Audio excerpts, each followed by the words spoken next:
Birju e rickshaw चलाता था और उसकी पत्नी ललिता दूसरे घरों में काम करने जाया करती थी। बिरजू का 6 साल का बेटा दीपक सरकारी स्कूल में पढ़ने जाया करता था। हम दोनों की कमाई से घर का गुजारा किसी तरह से चल जाता है। जी आप सही कह रहे हैं, लेकिन हमें किसी और चीज की जरूरत भी नहीं है। तुम ठीक कह रही हो ललिता, बस हमारा बेटा दीपक किसी तरह से पढ़ लिख जाए तो वो नौकरी कर सकेगा और हमसे अच्छी जिंदगी जी सकेगा। दोनों बेहद कम पैसों में ही अपना गुजारा चला करके भी खुश थे और सुखी जीवन बिता रहे थे। बिरजू सुबह सुबह रिक्शा लेकर सवारियों की तलाश में निकल पड़ता था और ललिता दीपक को स्कूल भेजकर अपने काम पर चली जाती थी। अरे ललिता, जल्दी से खाना दे दो, रिक्शा लेकर निकलना है। अभी लाती हूँ। ये दीपक भी ना अभी तक सोकर नहीं उठा है, उसे स्कूल के लिए तैयार होना है। आप जरा दीपक को जगा दीजिए। बिरजू दीपक को जगाने के लिए जब उसे हाथ लगाता है तो अरे, इसे तो बहुत तेज बुखार है। अरे, इसे तो सच में बहुत तेज बुखार है। अब मैं काम पर कैसे जाऊंगी? आज काम पर जाना बहुत जरूरी है, मालकिन ने जल्दी बुलाया है। तुम मालकिन से फोन करके छुट्टी ले लो। ललिता मालकिन को फोन करती है।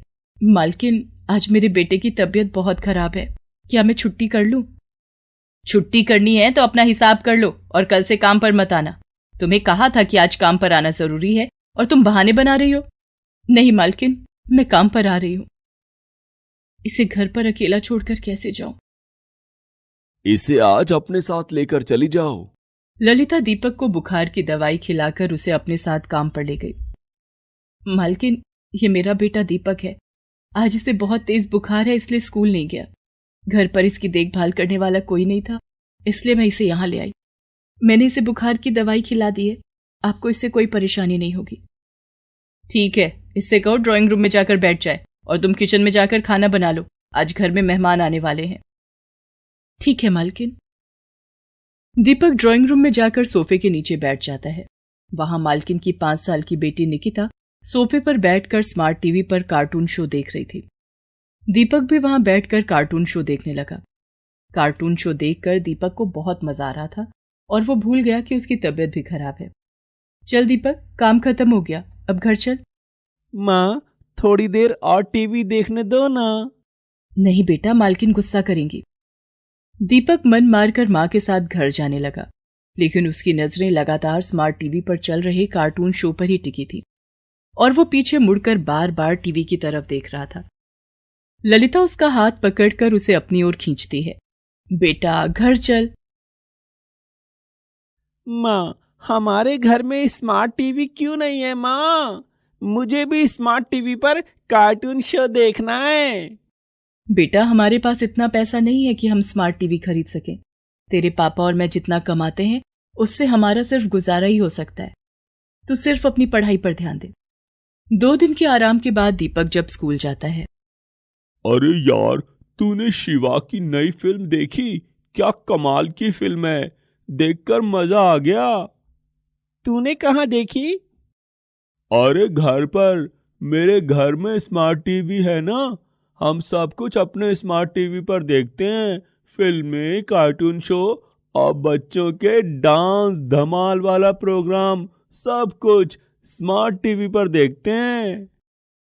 लेकिन मेरे घर में तो स्मार्ट टीवी नहीं है।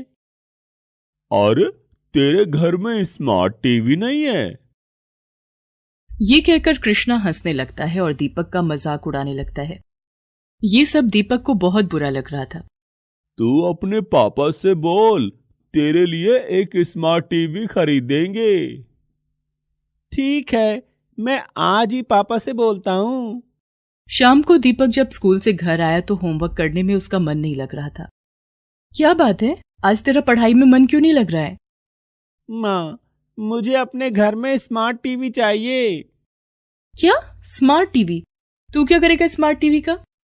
मेरे सारे दोस्तों के घर में स्मार्ट टीवी है, वो उस पर फिल्में, कार्टून शो और दूसरे प्रोग्राम देखते हैं। माँ, मुझे भी स्मार्ट टीवी पर अपने पसंद के प्रोग्राम देखने हैं। बेटा, अपनी पढ़ाई लिखाई पर ध्यान दो, पढ़ लिख कर कुछ बन जाओ फिर अपनी कमाई से स्मार्ट टीवी खरीद लेना। हमारी इतनी कमाई नहीं है। मैं और तुम्हारी माँ दिन रात बस इसलिए इतनी मेहनत करते हैं ताकि तुम्हारी परवरिश में कोई कमी न रह जाए। हाँ, तो परवरिश में कमी तो है ना। तेरी परवरिश में हमने क्या कमी कर दी? एक स्मार्ट टीवी की कमी है। घर में मेरे मनोरंजन के लिए कुछ भी नहीं है जिससे मैं थोड़ी देर के लिए अपना दिल बहला सकूं। बिरजू और ललिता अपने बेटे की बात सुनकर उदास हो जाते हैं। उन्हें पता था कि उनके पास इतने पैसे नहीं हैं। ठीक है, थोड़े दिन रुक जाओ, तुम्हें स्मार्ट टीवी मिल जाएगा। कहां से लाओगे स्मार्ट टीवी? दीपक को बोल तो दिया, लेकिन स्मार्ट टीवी कितनी महंगी आती है पता भी है। मैं कल पता करता हूं। अपने बेटे की ख्वाहिश पूरी करने के लिए दूसरे दिन बिरजू एक टीवी के शोरूम में जाता है। क्या चाहिए आपको? मुझे स्मार्ट टीवी खरीदना है। ठीक है, ये देखिए, ये स्मार्ट टीवी 29,000 रुपए की है। इसमें फीचर्स बहुत बढ़िया हैं। ये स्मार्ट टीवी 32,000 रुपए की है। इसमें आप अपना मोबाइल फोन भी कनेक्ट कर सकते हैं और गेम भी खेल सकते हैं। जी, सबसे सस्ती वाली दिखाइए। तो आप ये देखिए, ये स्मार्ट टीवी सबसे सस्ती है, सिर्फ 23,000 रुपए की है।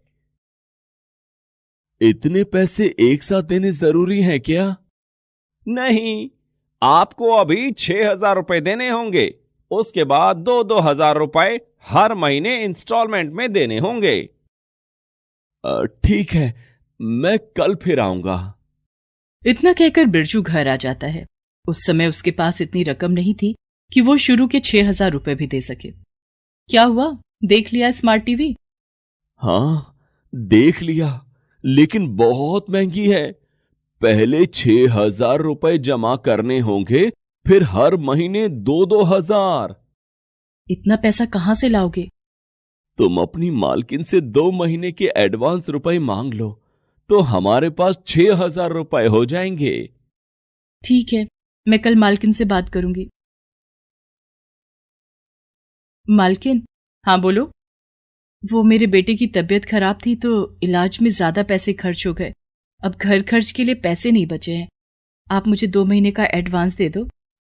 तुम्हें हर महीने छुट्टियां भी चाहिए और एडवांस भी। 2 महीने का एडवांस मैं नहीं दे सकती। तुम्हें सैलरी देने के अलावा हमारे और भी खर्चे हैं। ये लो 3,000 रुपए, 1 महीने का एडवांस, और हाँ, अगले महीने कोई छुट्टी नहीं मिलेगी। मालकिन से पैसे लेकर ललिता घर आ जाती है। पैसों का कुछ इंतजाम हुआ? मालकिन ने 1 महीने का एडवांस दिया है, 3,000 रुपए। लेकिन हमें तो 6,000 रुपए चाहिए। अब क्या करें, कहां से लाएं इतना पैसा? मेरे दिमाग में एक आइडिया है। कैसा आइडिया? तुम इन पैसों को संभाल कर रख दो। मैं दिन के अलावा नाइट शिफ्ट में भी रिक्शा चलाऊंगा। इस तरह से हमारे पास 1 महीने में 3,000 रुपए से ज्यादा इकट्ठे हो जाएंगे। लेकिन आप रात में नहीं सोएंगे तो आपकी तबीयत खराब हो जाएगी। ललिता, बेटे की जिद पूरी करने के लिए हमें इतनी मेहनत तो करनी पड़ेगी। एक ही तो बेटा है हमारा। हम अभी इसे सारी खुशियां देंगे तो बुढ़ापे में ये हमें 2 गुनी खुशी देगा। तुम चिंता मत करो, मैं शाम को घर आकर आराम कर लूंगा। उसके बाद रात में रिक्शा चलाने जाऊंगा। नाइट चार्ज के पैसे भी अधिक मिलते हैं। ठीक है। अगले दिन से बिरजू दिन में ई रिक्शा चलाता और शाम को घर आकर थोड़ी देर के लिए आराम करता और फिर खाना खाकर रात को ई रिक्शा चलाने निकल जाता। रात को सवारियों से उसे ज्यादा पैसे भी मिल जाते थे। ज्यादा मेहनत करने और रात में ना सोने के कारण बिरजू की तबीयत भी बिगड़ने लगी थी। लेकिन बेटे की जिद पूरी करने के लिए पूरे 1 महीने की मेहनत के बाद बिरजू ने पैसे इकट्ठे कर लिए थे। ये लो पूरे 3,000 हैं। अब इसमें मेरे 3,000 मिलाकर पूरे 6,000 हो गए। अब हम अपने बेटे के लिए स्मार्ट टीवी खरीद सकते हैं। अगले दिन दोनों उसी टीवी के शोरूम में जाते हैं जहां बिरजू पहले से टीवी देखकर आया था। अरे भैया, सबसे सस्ती वाली स्मार्ट टीवी दिखा दो। ये देखिए, 23,000 की स्मार्ट टीवी है और आपकी किस्मत अच्छी है कि इस समय दिवाली सेल चल रही है और आपको इस पर 10% डिस्काउंट भी मिल जाएगा। सेल्समैन की बात सुनकर बिरजू और ललिता बहुत खुश हो जाते हैं। आपको सबसे पहले 4,500 रुपए जमा कराने होंगे और उसके बाद 2-2 हजार रुपए हर महीने इंस्टॉलमेंट के रूप में देने होंगे। ठीक है, इस टीवी को पैक कर दो। आप अपने घर का एड्रेस दे दो, ये टीवी आपके घर पर डिलीवर हो जाएगा और आपके घर पर इसे फिट भी कर दिया जाएगा। बिरजू और ललिता दुकान पर पैसे जमा करके और अपने घर का एड्रेस देकर घर आ जाते हैं। थोड़ी देर के बाद उनके घर पर स्मार्ट टीवी आ जाता है। घर पर स्मार्ट टीवी के आने से दीपक की खुशी का ठिकाना न रहा। मेरे घर में भी स्मार्ट टीवी आ गया है, अब मैं भी स्मार्ट टीवी पर कार्टून शो देखूंगा और अपने दोस्तों को बताऊंगा।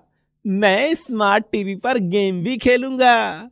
अपने बेटे को खुश देखकर बिरजू और ललिता की आंखों में खुशी के आंसू छलक आते हैं।